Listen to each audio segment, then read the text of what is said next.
con todos. El día de hoy vamos a empezar la charla a cargo de la tutoría del doctor Armando Cauti. El tema es característica de los movimientos oculares sacádicos de seguimiento y posturales. El residente a cargo es la doctora Lisette Pizarro Dávila. Si se encuentra presente, por favor, active su audio para que comencemos a presentar el tema. No sé si el doctor Armando Cauti está presente. Buenas noches. Doctora, buenas noches. Soy la residente Pizarro Dávila Lisette. Sí, ¿ya puedo compartir mi pantalla? Dime, el doctor Cauti sí sabe que es la hora, Sí, ¿no? Ya, ok. sí sabe, doctor. Probablemente está por conectarse, ¿no? Como tenía sala hoy día. Comparte pantalla entonces. Te escuchamos. Ujú.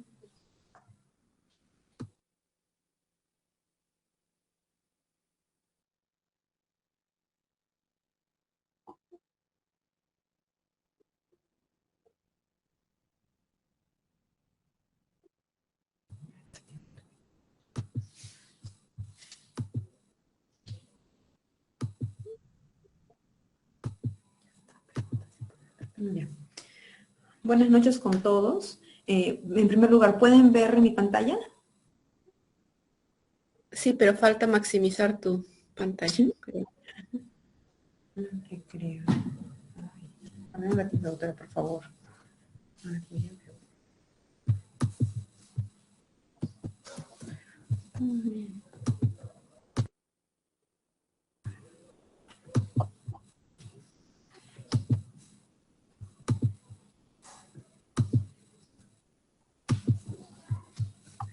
Audio.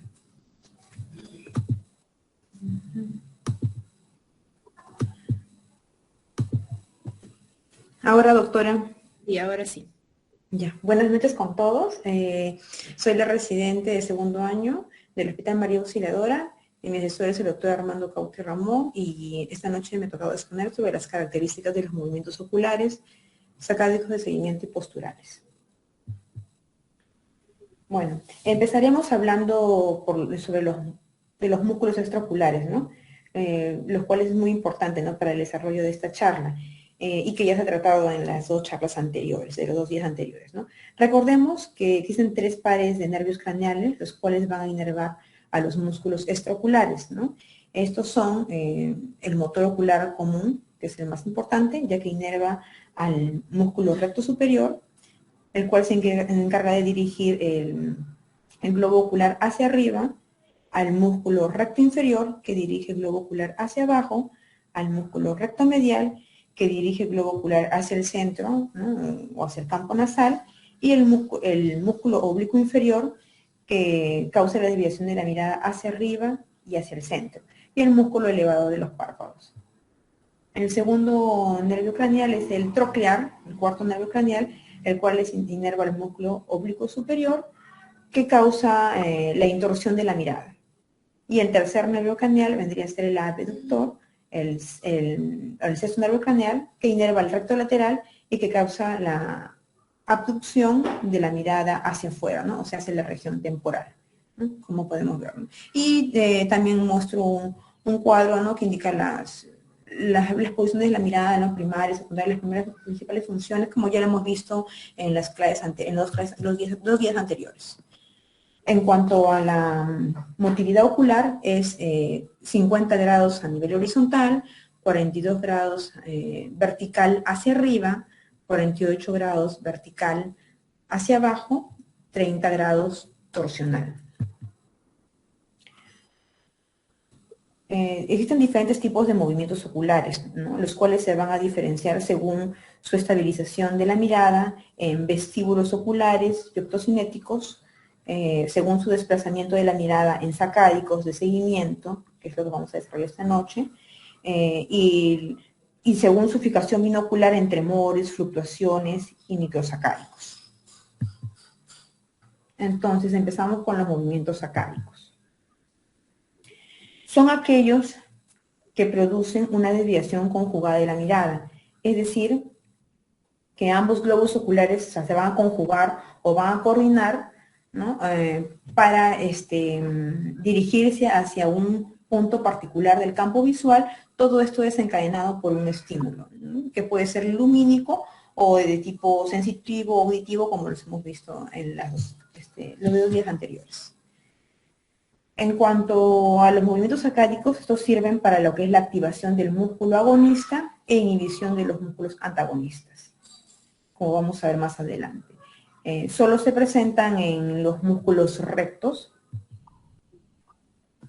Los movimientos sacádicos rápidos tienen una velocidad máxima, son rápidos, ¿no? Tienen una velocidad máxima de hasta 700 grados por segundo.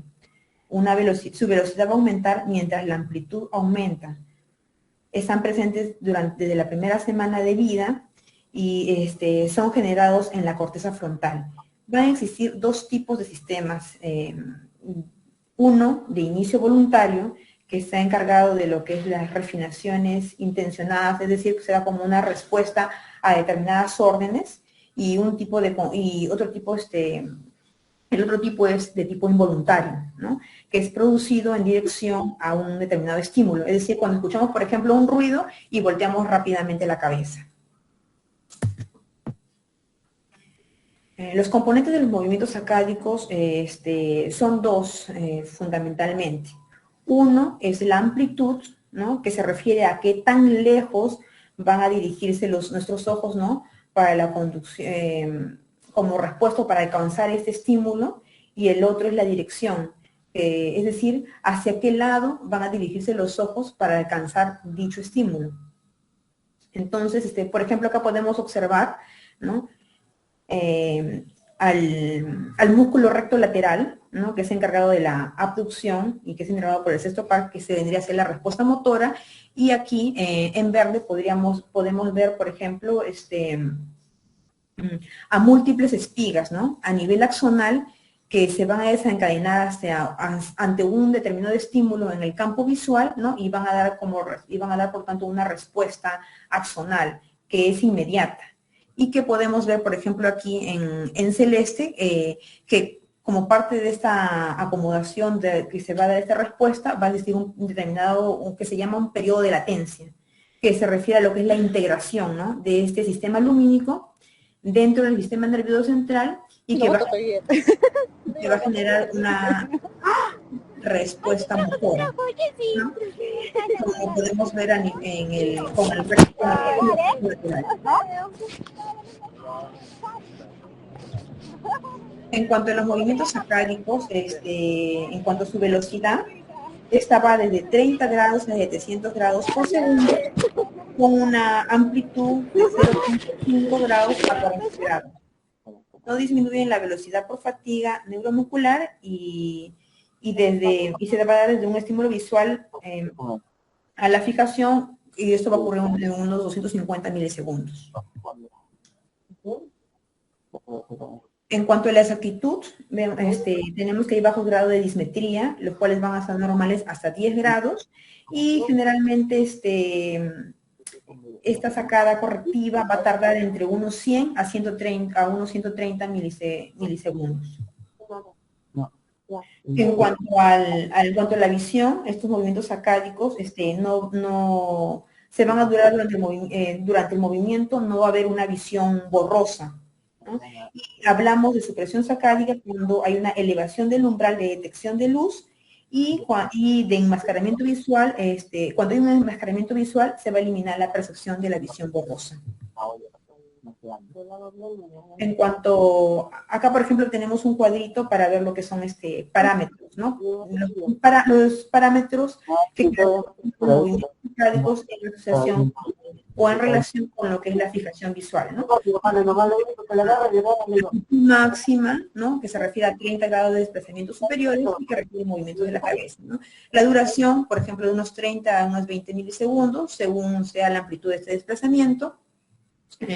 Una velocidad máxima que alcanza en la sacada, como mencionamos, es hasta unos 700 grados por segundo, y la relación principal, ¿no? Vemos también la relación principal constante entre la amplitud y la velocidad máxima, que se refiere a lo que es aunque a mayor amplitud del movimiento, va a haber una mayor velocidad máxima.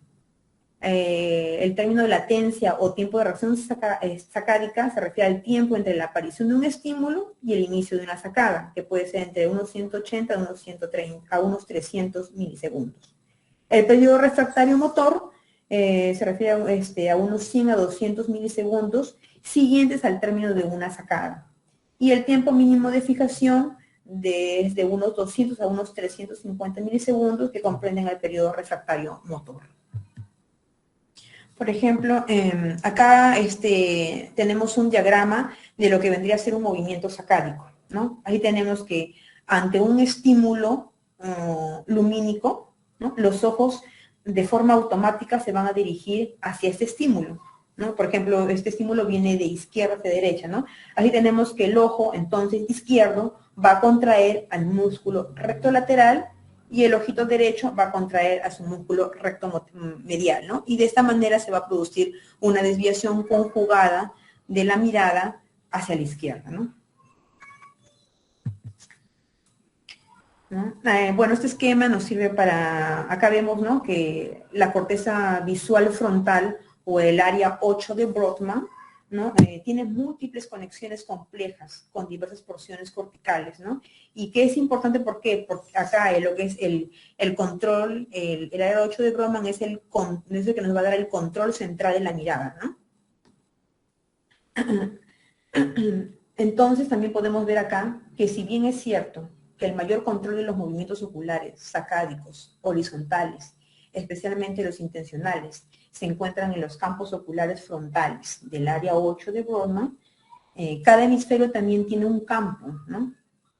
Tiene relación con los campos oculares frontales, tanto suplementarios, frontal y parietal, que generan otro tipo de movimientos. Por ejemplo, el campo ocular complementario, que vendría a ser el área motora complementaria del lóbulo frontal, va a generar movimientos sacádicos coordinados con los movimientos de la cabeza. El cuerpo o programas motores que involucran varios movimientos sucesivos. Por ejemplo, el campo parietal, que tiene que ver con la corteza parietal posterior, nos va a producir movimientos sacádicos reflejos hacia objetos visuales, ¿no? Por lo tanto, es probable que tengan una conexión de red neuronal, o sea, hay una conexión, ¿no?, de red neuronal entre estas áreas, entre las tres áreas, la parietal, la frontal y la occipital. Acá, por ejemplo, podemos ver el esquema, ¿no?, de la integración central de los movimientos sacádicos, que es la parte principal de todos estos movimientos sacádicos, ¿no? Por ejemplo, acá se ve representado el mesencéfalo, ¿no?, con sus dos grupos neuronales, llamados colículos, ¿no? Y los colículos pueden ser de dos tipos, ¿no? Los colículos inferiores, que se encargan de lo que es la función auditiva, y los colículos superiores, que son los que nos importa esta noche, que tienen que ver con lo que es con la función visual. Entonces, el colículo superior vamos a ver acá que tiene varias capas, ¿no?, las cuales están distribuidas en forma de láminas. Así tenemos que tiene una capa superficial, que es la capa visual, que es la que se va a conectar con la retina para poder recibir los estímulos. Tiene una capa profunda, que vendría a ser encargada de lo que es la parte motora, que se va a conectar con los centros de la mirada para desencadenar la respuesta motora ocular, ¿no? Y también consta con una capa intermedia, ¿no?, que tiene interneuronas, como podemos ver acá, ¿no?, que van a dirigir la información desde la capa visual hacia la capa motora, para que así ocurra un reflejo rápido, ¿no?, y poder desencadenar la desviación de la mirada cuando haya un estímulo originado a nivel de la retina. Entonces, la conjugación de la mirada, ¿no?, se va a dar mediante la formación reticular dentro de estas dos estructuras primarias, ¿no?, los que vendrían a ser los centros de la mirada conjugada. Y estos se van a encargar de la generación del movimiento en un eje simple, ¿no? Por ejemplo, el eje vertical, que va de arriba hacia abajo, o de un eje horizontal que va de derecha hacia izquierda. Entonces, el centro de la mirada horizontal que va a estar correspondido o va a tener correspondencia con la formación reticular pontina paramediana, Y el centro de la mirada vertical se corresponde con el núcleo intersticial rostral del fascículo longitudinal medial, que está en el mesencéfalo a nivel de los colículos, como ya mencionamos, superiores. En definitiva, ¿no? Este esquema que vemos acá nos muestra, ¿no? una relación puente, ¿no? Que existe entre la protuberancia, ¿no? Y la mirada horizontal con el fascículo reticular continuo paramedial, y a nivel del mesencéfalo, que vendría a ser con la mirada vertical, ¿no? Con el núcleo intersticial rostral del fascículo lateral medial.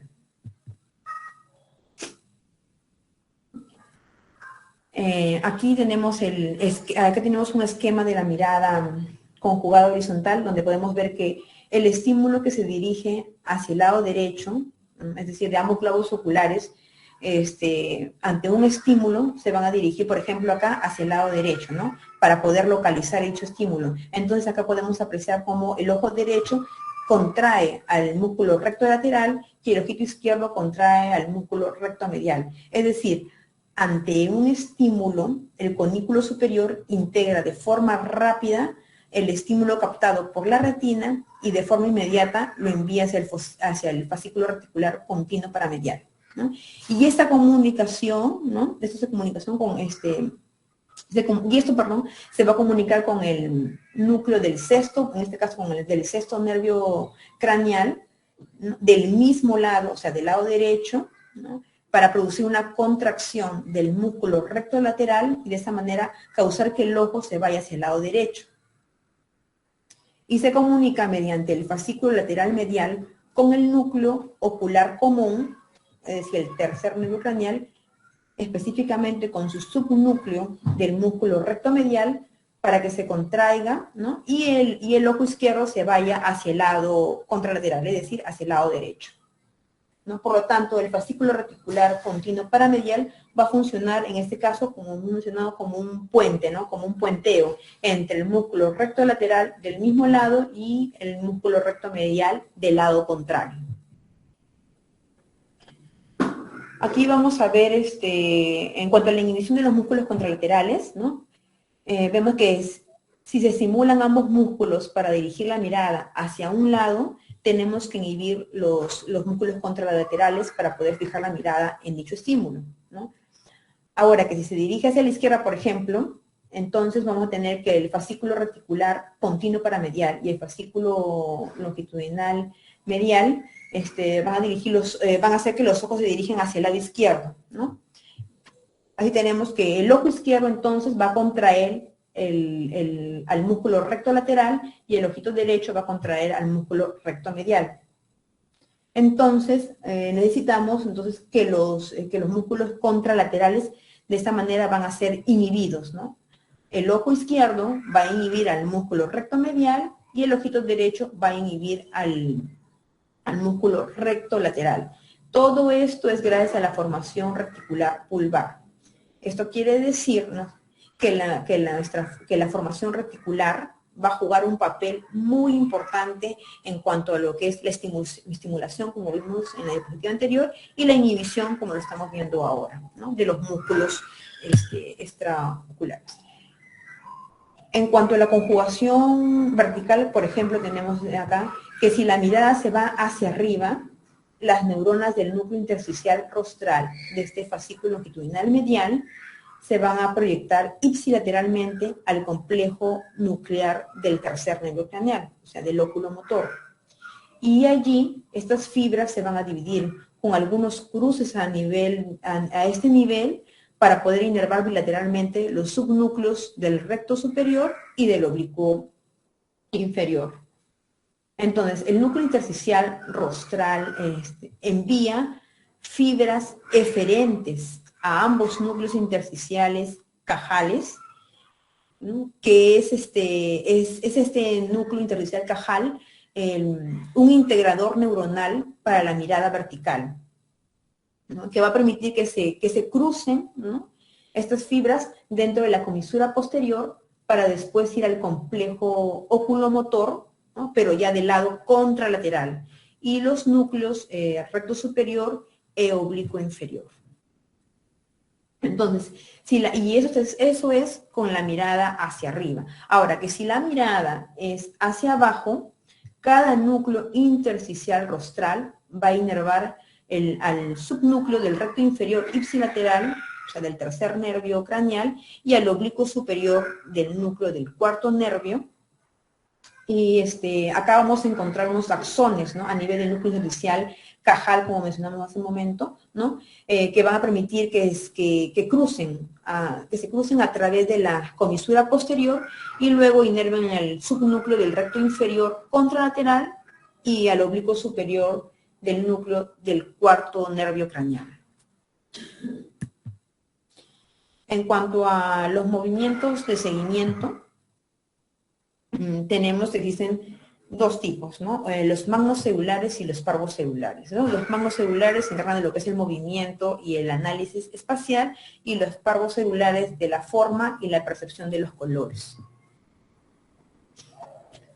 Bueno, en este esquema, nos sirve para ver lo que es el control central, ¿no? Acá vamos a poder ver que existen dos caminos paralelos descendentes mediante lo que es la persecución suave, o sea, el movimiento suave de la mirada, ¿no?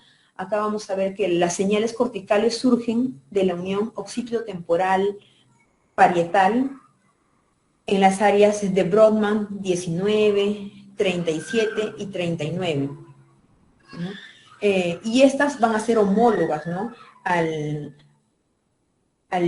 temporal medio y a lo que es el temporal superior medial, que se originan en los lóbulos frontales, en el campo ocular frontal caudal, llamado FEF, y el campo ocular suplementario, denominado CEF.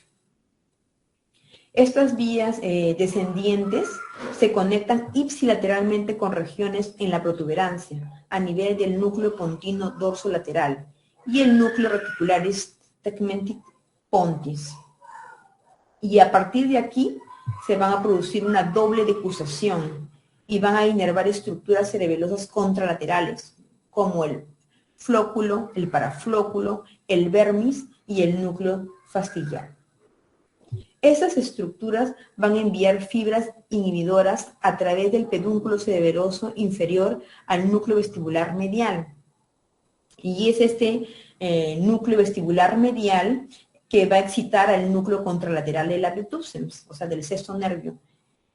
Y este núcleo del abducens estimulado es ipsilateral a lo que son el medio temporal y lo que es los lóbulos frontales del campo ocular frontal caudal y el campo ocular suplementario, que fueron, como vimos al inicio, ¿no? Que fueron los que desencadenaron todo el comando inicial.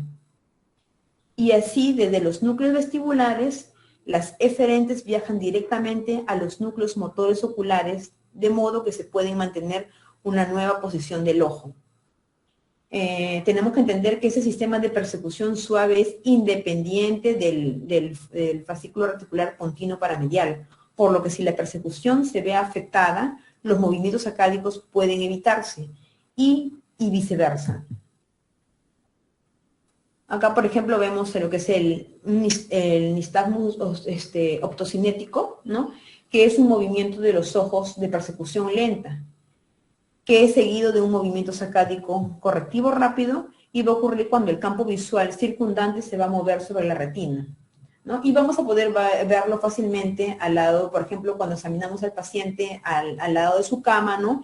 Y les colocamos objetos de forma repetitiva, como por ejemplo, vemos aquí en el ejemplo, ¿no? Que le mostramos al paciente una banda con rayas rojas, ¿no?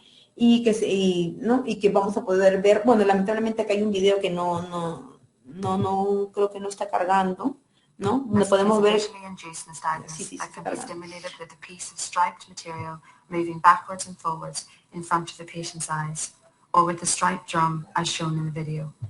¿no? Por ejemplo, acá vemos, ¿no? Cómo este movimiento, cómo ocurre, ¿no? Este movimiento de los ojos, ¿no?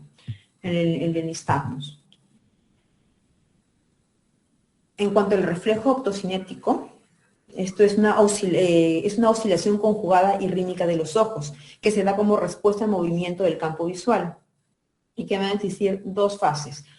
Una lenta, caracterizada por un movimiento ocular o de persecución en la misma dirección al estímulo, y una rápida, ¿no? Con un movimiento ocular en dirección contraria al estímulo. El reflejo, ahora hablamos sobre el reflejo vestíbulo ocular. Acá vemos que el sistema vestibular permite los movimientos de la cabeza en tres ejes: el pitch, el yaw y el roll. Tiene receptores de aceleración angular y se da como una respuesta rápida y tiene un periodo de latencia de 13 milisegundos. Contrarrestan al desplazamiento de la cabeza y estabilizan la imagen en la retina. Acá, por ejemplo, vamos a poder observar el reflejo vestibulocular, el reflejo vestibulocular tipo rotacional, ¿no? Que, por ejemplo, acá podemos ver, ¿no? Si movemos nuestra cabeza, por ejemplo, hacia la izquierda, vamos a generar un flujo endolinfático en nuestro oído izquierdo. De esta manera vamos a activar los receptores de la ampolla y que van a enviar un impulso nervioso a través de la primera neurona. Esta primera neurona va a hacer sinapsis con el núcleo vestibular, que va a enviar una respuesta o una señal hacia la segunda neurona, ipsilateralmente, ¿no? Y esta segunda neurona va a enviar una respuesta motoneurona, una respuesta motora, ¿no? Para hacer sinapsis hacia el tercer nervio craneal. Y de esta manera se va a activar el recto medial del lado izquierdo. De manera contralateral, la segunda neurona va a hacer sinapsis en el núcleo del abetusens, que va a inervar el recto lateral contralateral y va a activar el recto lateral del ojo del lado derecho. Por lo tanto, los ojos se van a dirigir hacia el lado derecho, ¿no? De manera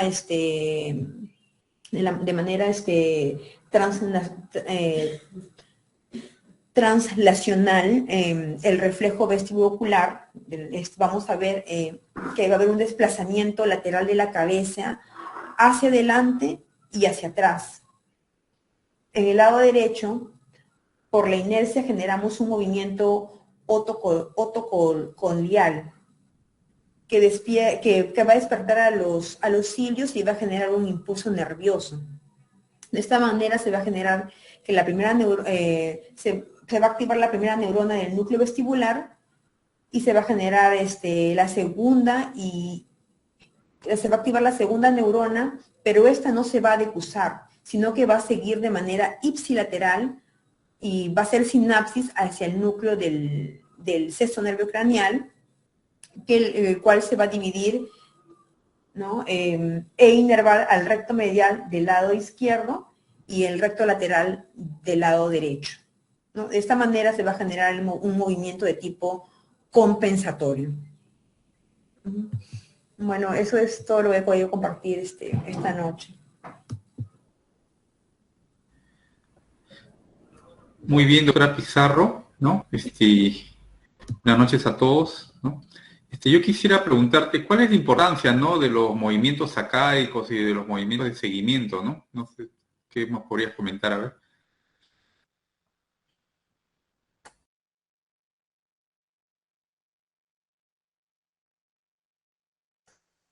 Por ejemplo, ¿no?, ya que la disfunción de los movimientos sacáicos, ¿no?, podrían, por ejemplo, impedir tareas cotidianas, ¿no?, como relacionadas con la lectura en los niños menores, ¿no? Y eso se traduciría en un pobre rendimiento escolar, ¿no? Ya que, contrariamente a lo que se cree popularmente, nosotros no hacemos un seguimiento de las palabras al leer, ¿no? No, lo que hacemos es que nuestros ojos utilizan movimientos arcaicos durante la lectura, ¿no? Entonces, si hay una alteración en los movimientos sacáicos, los niños van a tener una pobre comprensión lectora, un pobre rendimiento escolar, ¿no? Por eso es muy importante comprender este capítulo de movimientos sacádicos. Lo mismo sucede con los movimientos de seguimiento y sacádicos, que también son utilizados en los deportes, ¿no? La mayoría de los deportes van a requerir que una persona utilice ambas capacidades, ¿no? Ya tanto el movimiento sacádico como el movimiento de seguimiento, ¿no? Por ejemplo, si los niños tienen dificultad en realizar los movimientos de seguimiento, pueden tener dificultad, ¿no? Para el seguimiento de las pelotas, ¿no? De fútbol, deportivo, ¿no? Entonces, eso podría condicionar, ¿no? Alguna discapacidad, ¿no? Alguna en estos casos, ¿no? También otra importancia de estos movimientos que pueden ser marcadores biológicos de enfermedades neurodegenerativas, ¿no? Ya que se ha descrito, no sé si han leído que la alteración de los movimientos sacádicos puede ser un marcador biológico de la esquizofrenia, ¿no? O de ciertas enfermedades neurodegenerativas, ¿no? Entonces, es importante, ¿no? Conocer esto y tenerlo presente, ¿no? Cuando evaluamos a los pacientes, ¿no? Tanto niños como adultos, ¿no? Por los ejemplos que he citado, ¿no? No sé, eso con respecto a la importancia de estas clases, ¿no? Esta teoría. ¿Algún comentario, doctora Lisset? Buenas noches, doctor Cauti. Bueno, en realidad mi audio estaba apagado hace un momento. Pero sí, doctor, como usted indicó, sí, pues son marcadores, por ejemplo, de lesiones tumorales, ¿no? Por ejemplo, el síndrome de Palinao, ¿no? Y enfermedades psiquiátricas, como usted lo mencionó, ¿no? En realidad no he ahondado, doctor, en ese tema, solo me dediqué a la parte de fisiología, no lo asocié en realidad con la parte clínica. Me faltó eso. Claro, está muy bien, ¿no? Por eso hemos complementado un poco para comprender, ¿no? La utilidad de la teoría, ¿no? Muy bien, doctora.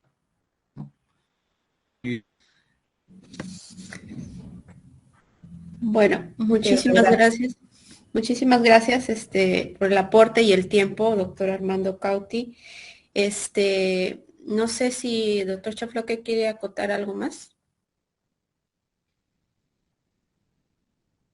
O podemos Bueno, sí, continuar la próxima charla, no sé. claro, y conciso, y se ha tocado el tema importante.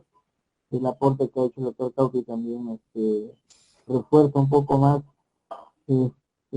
sobre esta clase.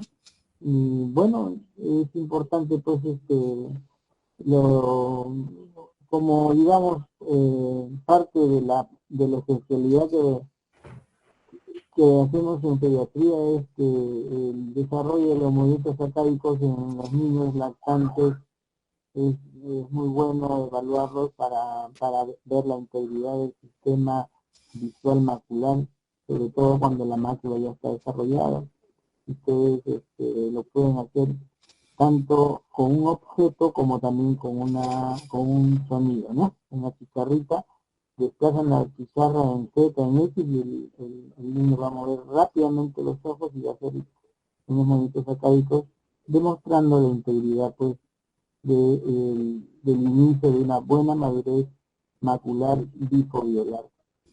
Yo creo que vamos a proseguir con la doctora Linda Fernández, que es la subcoordinadora del curso, que nos va a proponer al siguiente expositor, agradeciendo de antemano de mi parte y de toda la universidad al doctor Armando Cauti por su valiosa colaboración. Sí, muchísimas gracias a